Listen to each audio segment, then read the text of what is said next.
Ancient engineers just built something so impossible that modern engineers with GPS, lasers, and computers still can't explain how it works. It's 1,750 feet long. It was carved in total darkness. And the precision they achieved? Modern hydrology experts say it shouldn't be possible. But here's the thing that nobody talks about. The people who built it were told by their own prophet that God was angry with them. They had created a masterpiece, and it grieved God. Imagine being a king in 701 BC. You rule a small city, carved into limestone ridges. Your walls are strong. Your army is trained. But you just received a message that changes everything. An empire is coming. Not just an army. An empire that has perfected erasing nations. The Assyrian Empire under King Sennacherib was the most powerful military force the ancient world had ever seen. When they conquered a city, they didn't just take it.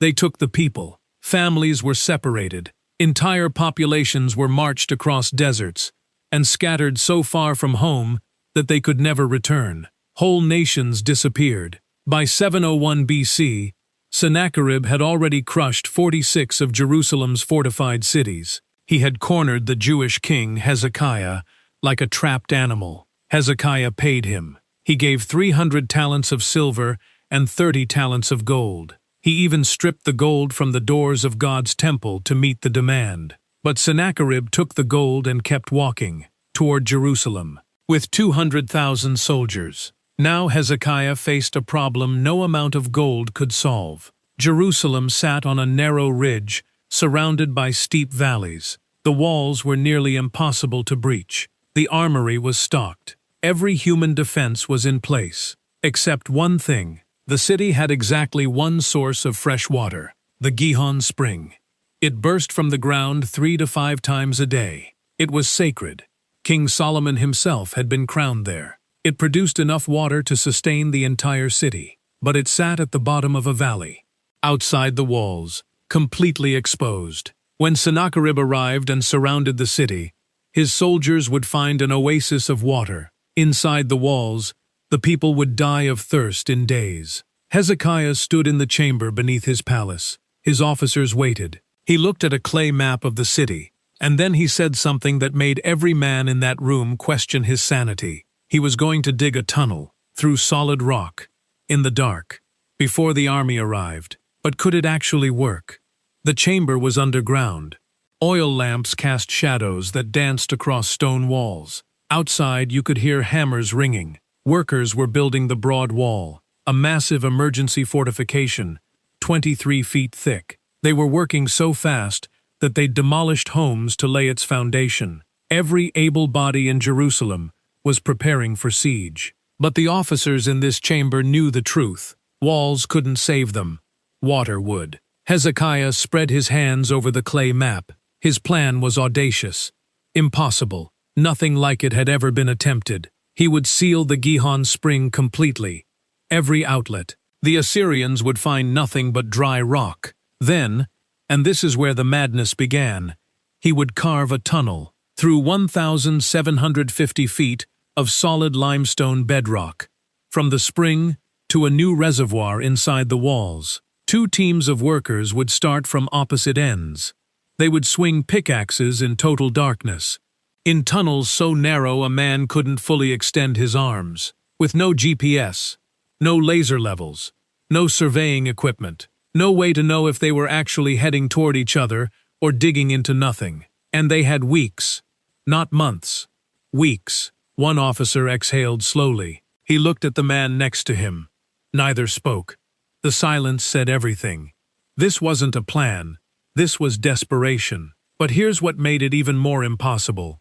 The water couldn't just flow downhill. It had to flow slowly. Too steep, and it would flood and destroy the reservoir. Too shallow, and it wouldn't flow at all. So the entire 1,750-foot tunnel needed a gradient so precise, so mathematically perfect, that it would drop only 12 inches in elevation across its entire length. 12 inches, over a third of a mile, in total darkness. An officer spoke first. How will they know where to dig? Hezekiah didn't answer immediately, because the truth was, they wouldn't. They would swing their axes into blackness and hope.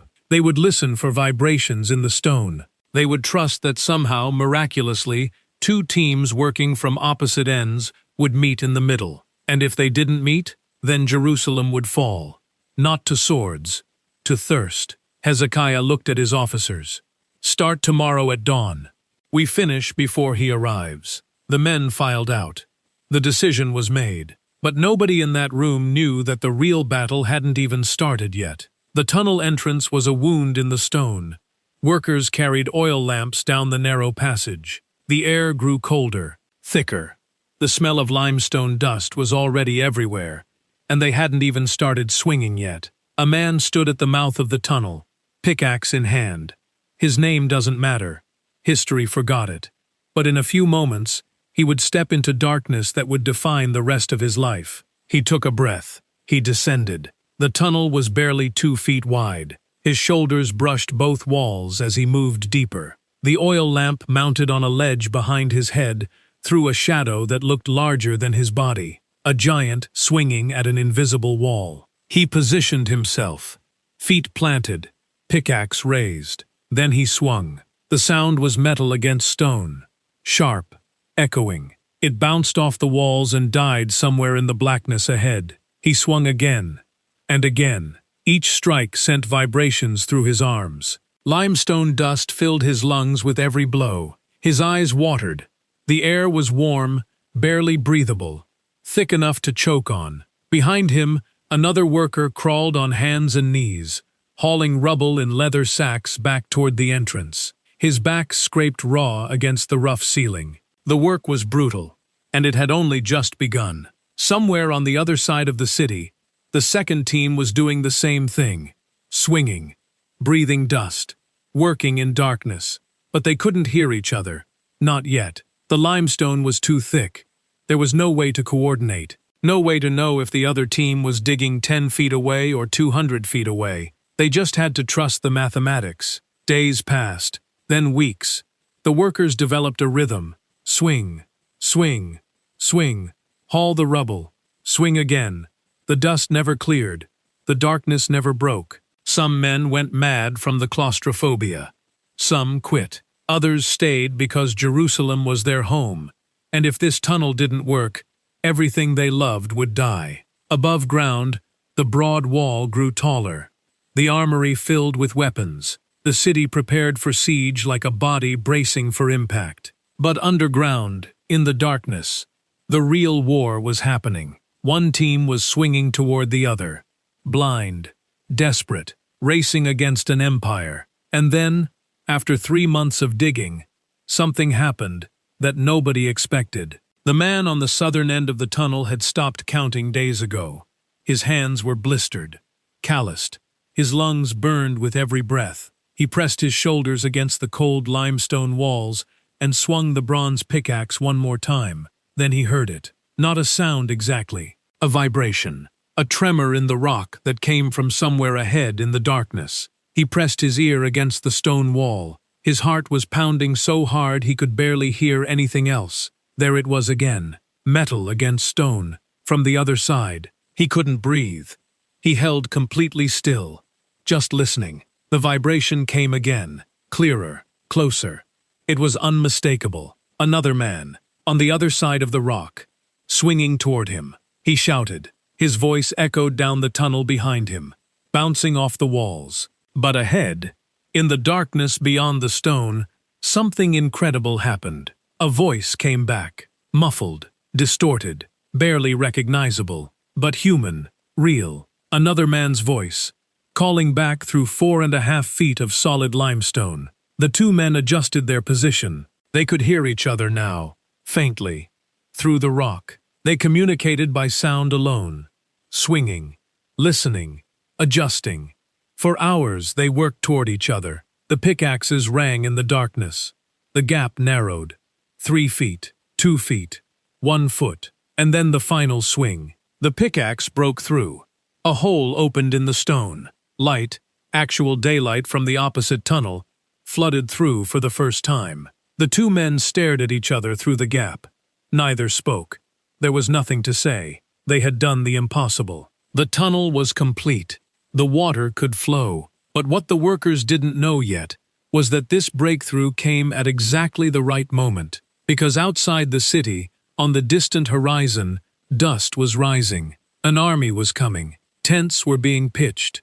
200,000 soldiers were arriving to surround Jerusalem. The tunnel was finished just in time. The water began to flow from the Gihon spring, through the darkness, to the pool of Siloam inside the walls. Fresh water, cool water, enough to sustain the city through a siege. Hezekiah walked through the tunnel himself. He felt the water around his ankles. He touched the pickaxe marks on the walls. He understood what his people had accomplished. But standing in that darkness, with water flowing beneath his feet, he didn't feel victorious. He felt afraid. Because he knew something the workers didn't. Isaiah stood on the western wall of Jerusalem. Below him, the city was alive with motion. Masons hauled stones for the broad wall. Soldiers sharpened swords in the armory courtyard. Runners carried messages between work crews. The sound of hammering rose from every direction. The smell of sweat and fresh-cut stone and iron on the grind wheel filled the air. But Isaiah's eyes weren't on the workers. They were on the temple. Its doors were closed. Its courtyard was empty. No one had entered all morning. The entire city was building, preparing, fortifying. But no one was praying. Isaiah watched the people rush past. They were brilliant. Hezekiah was brilliant. The tunnel was a masterpiece of engineering. The walls were strong. The water was secure. Every human preparation had been executed with precision and courage. But something was missing. Isaiah walked down from the wall and made his way through the city. He passed workers hauling stone. He passed soldiers checking weapons. He passed families storing grain. Everyone was working. Everyone was focused. Everyone was confident that their preparations would save them. He entered the temple. The prophet knelt before God in the silence, and what he understood in that moment was devastating. He could see it clearly. Hezekiah had done everything right, but he had done it for the wrong reason. The king had built the tunnel as if human effort alone could save Jerusalem, the walls as if strength alone could protect them, the armory as if swords alone could defeat an empire. Every preparation was wise, but every preparation had been made without looking to God. They had built a masterpiece and forgotten the one who gave them the ability to build. Isaiah rose and walked back into the city. He climbed the wall again. He looked down at Jerusalem bustling with activity. And then he spoke words that would shake the foundations of everything Hezekiah believed. According to Isaiah 22:11, the prophet delivered God's message, but you did not look to its maker, nor did you have respect for him who fashioned it long ago. Your greatest work, God said, is your greatest failure. You created a masterpiece, and you forgot me. The words hung in the air like a curse. Because Isaiah wasn't condemning preparation. God never condemns wisdom or hard work. The sin was something far more subtle and far more dangerous. Carnal confidence. The people of Jerusalem had placed their entire faith in solutions they had fashioned with their own hands. The bronze pickaxes, the thick walls, the underground water. Instead of looking to the Creator who provided everything, they had become worshippers of their own achievement, and God's response was going to be more terrifying than any siege. The sound reached Jerusalem first, low at first, like distant thunder. But thunder doesn't get louder. Thunder doesn't have rhythm. This sound had rhythm. This was boots. Thousands of them. The Assyrian army didn't just surround the city.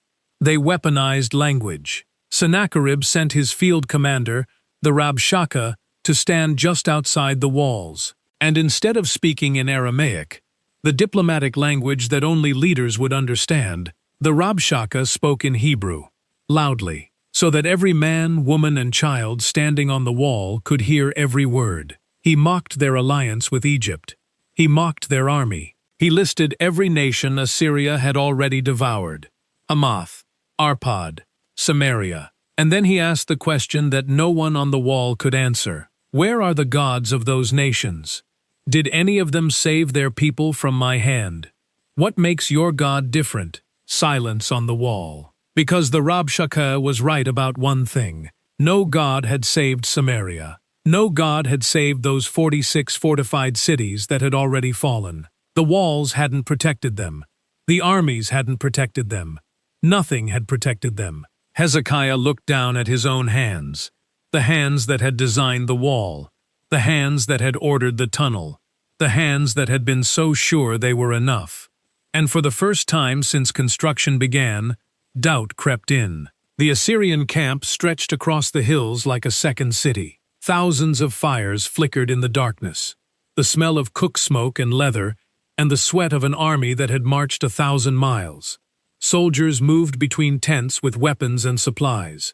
They weren't worried. They had never lost a siege. They had never failed to starve a city into surrender. This would be no different. A young soldier sat cross-legged outside his tent, turning a small clay disc between his fingers. It was from home. His mother had pressed it into his hand when he left. He set it down carefully, pulled his cloak tighter against the chill, and lay back on the ground. Tomorrow they would take the city. Tomorrow he would carry gold back to Nineveh. He closed his eyes. But in the palace of Jerusalem, Hezekiah wasn't sleeping. He knelt in the temple. Not as a king. The royal robes were gone, torn from his body and replaced with sackcloth, the coarse garment of mourning and repentance. His forehead touched the cold stone floor. "I built it," he whispered into the darkness. "I built all of it.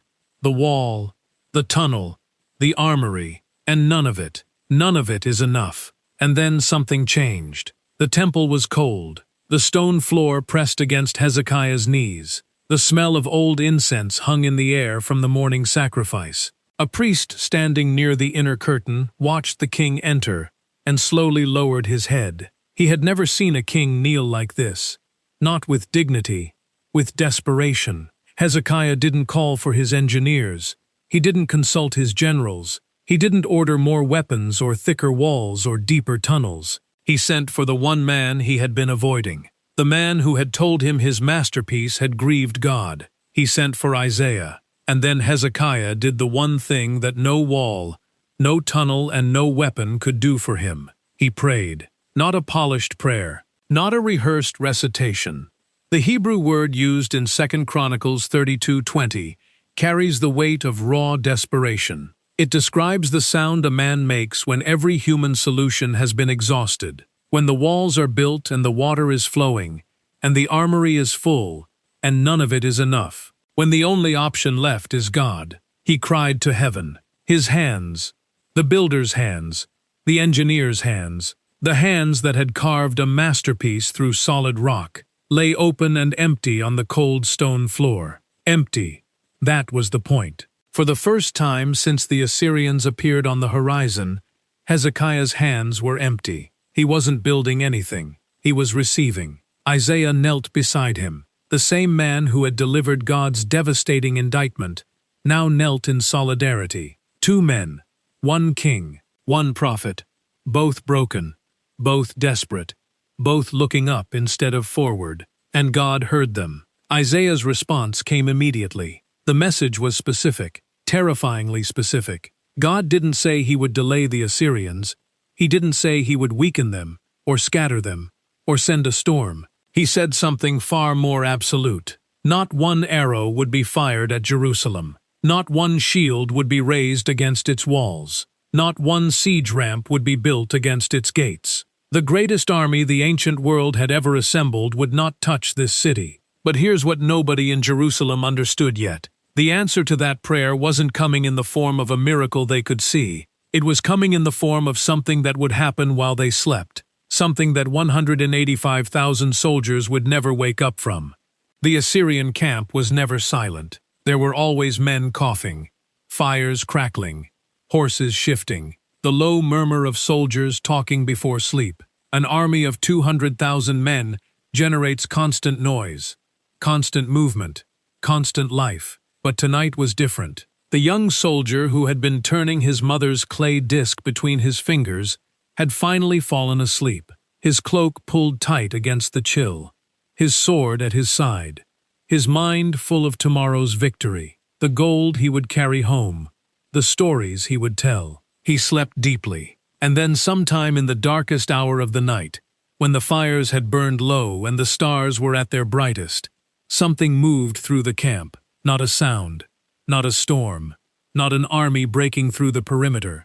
Something silent, something that passed between the tents like a wind that left no mark on the canvas, something that touched every sleeping body it encountered and drew the life out. The young soldier woke in the gray light before dawn, not because of noise, because of the absence of noise. The camp was completely silent, a silence so total and unnatural that it pressed against the ears like water. He sat up slowly. He reached for the man sleeping next to him. The body was cold. He pulled his hand back. He stood. He stepped out of the tent. And in the pale gray light, he saw something that his mind refused to process. Row after row, tent after tent, men lying exactly where they had fallen asleep, eyes open, mouths open, not wounded, not bleeding, simply stopped, as if life itself had been commanded to leave. He turned in a slow circle. Thousands of men, silent, still. The cooking fires had burned to cold ash. The horses stood motionless. Even the camp dogs were quiet. 185,000 men, dead before dawn, without a single sword drawn, without a single arrow fired from Jerusalem's walls, without a single Judean soldier leaving the safety of the city gates. 2 Kings 19:35 records it in one sentence, "And when they arose early in the morning, behold, these were all dead bodies." On the eastern wall of Jerusalem, a watchman squinted into the dawn. The Assyrian camp was visible below, but something was wrong. No smoke rose from the cooking fires, no movement between the tents, no morning formations assembling, no sound. He turned to the man beside him.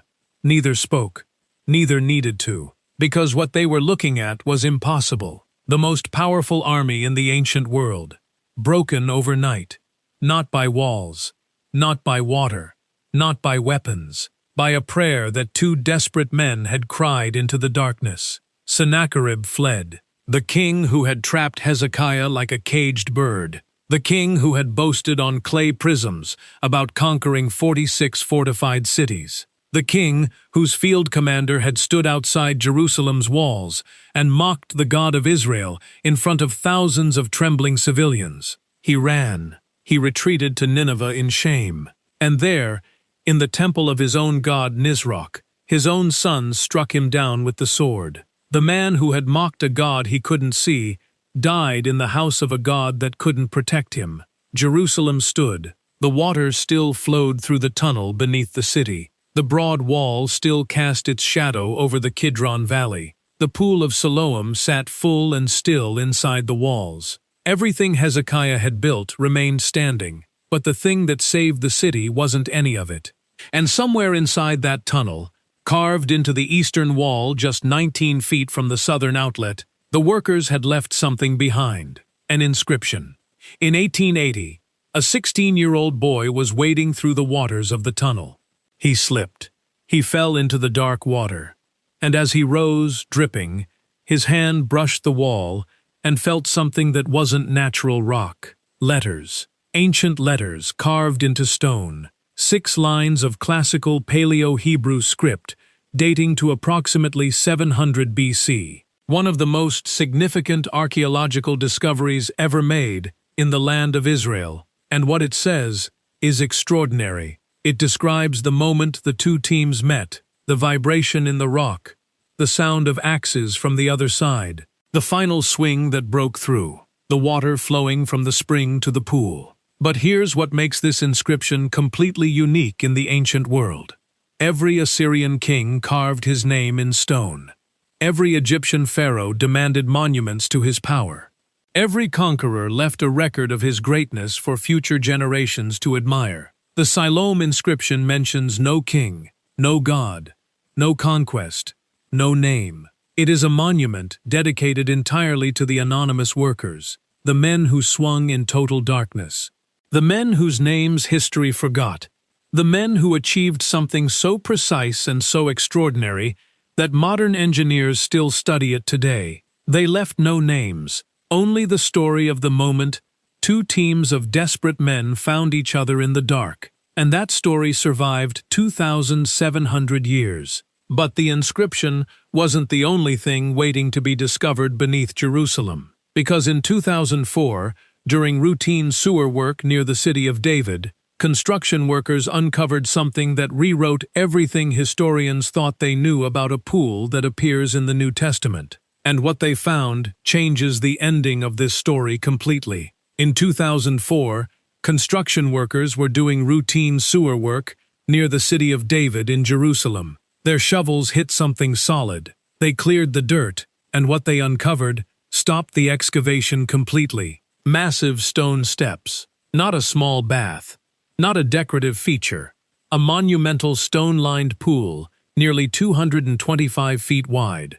3 sets of 5 steps designed to accommodate the fluctuating water levels of the Gihon spring. Coins embedded in its plaster, dated to the Second Temple period. This wasn't a Byzantine-era construction that tourists had been visiting for centuries. This was the real Pool of Siloam, the actual pool, the one at the end of Hezekiah's tunnel, the one that filled with diverted water while 200,000 Assyrian soldiers surrounded the city, the one that saved Jerusalem from dying of thirst. And then in 2015, archaeologist Dr. Eilat Mazar unearthed something even more extraordinary just feet away. 2 personal clay seals pressed into the same archaeological layer, found inches apart in the dirt. One read, "Belonging to Hezekiah, son of Ahaz, king of Judah." The other bore the name of the prophet Isaiah, the king who built the tunnel, the prophet who rebuked him.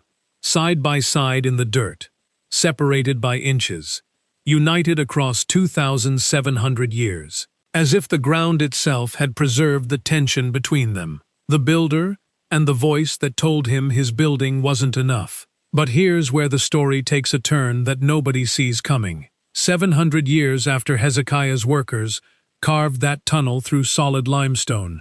700 years after the water first flowed from the Gihon spring to the Pool of Siloam, a man who had never seen light in his entire life was brought to the edge of that same pool. In John chapter 9, Jesus encounters a man blind from birth. He makes mud with his hands. He anoints the man's eyes. And then he gives him a single command: go wash in the Pool of Siloam. The Apostle John pauses specifically to translate the name. Siloam means sent. The water that was sent through Hezekiah's tunnel now stands at the center of a miracle performed by the one who was himself sent by the Father. The blind man knelt at the pool's edge. His fingers found the water, cool, flowing, fed from the same spring that had sustained a city under siege 7 centuries before. He cupped his hands. He washed his eyes. And for the first time in his life, he opened them. The first thing he saw was light, breaking on the surface of the water. Think about that for a moment. The pool at the end of the tunnel, the reservoir that saved Jerusalem from physical death, became the exact place where Jesus restored sight to a man who had lived his entire life in darkness. What Hezekiah built for survival, God repurposed for salvation. The spring that burst from the earth, the dark passage carved at impossible cost, the pool where sight was restored. None of it was accidental.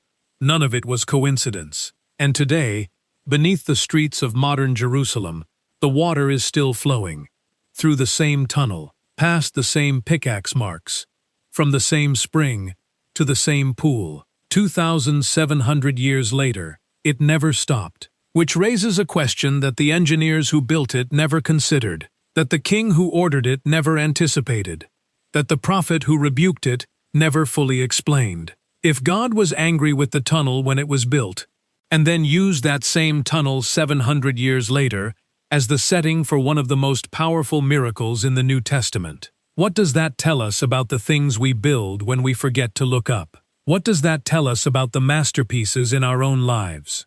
The things we are most proud of, the things we worked hardest to create, the things we built with our own hands and forgot to surrender. Because here's what the tunnel teaches us that no engineering manual ever could. God doesn't waste what we build. Even when we build it wrong, even when we build it with pride instead of faith, even when we build it and forget to look up, He takes what our hands created in darkness and repurposes it for something our minds could never have imagined. The tunnel wasn't just an engineering feat. It was a 2,700-year-old message waiting to be read. And the blind man at the pool's edge was the moment it was finally delivered. But there's one more thing about that pool, one more discovery made beneath the streets of Jerusalem that archaeologists have only recently begun to understand. Something that connects Hezekiah's tunnel not just to the New Testament, but to a prophecy spoken 100 years after the tunnel was built that is still unfolding today. And when you hear it, you will never read your Bible the same way again.